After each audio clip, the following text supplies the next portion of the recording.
Karma to life.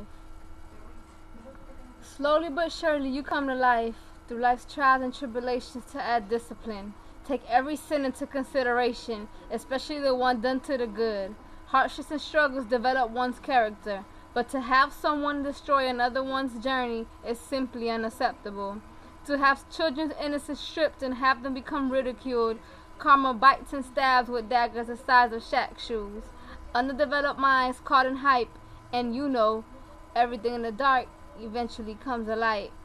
Pretty faces causing lust, and the weak and trustful believe. It won't hurt a bit, he whispers, as I'm clueless of what he's doing. But my trust, violated and taken for granted. For the same one that built my swing and made mine sing, didn't think straight and made karma ring. Look at you now, your own seed doesn't even claim you. 55 years old at your auntie's house reliving your childhood. Nothing to your name, no much love around you. Sucks, doesn't it? Sadly so, I still tried to help. When you were stuck, I told Ma to assist you. And the Lord let me forgive you. Because throughout it all, you were still really missed.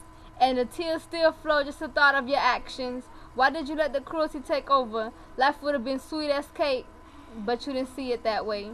Story of a child put here and there by family members, feeling lost in the middle of nowhere, causing loss of hair and mixed emotions, praying for better days, lonely in the rain, blood spins like a typhoon, tears fall once more, call it Sailor Moon.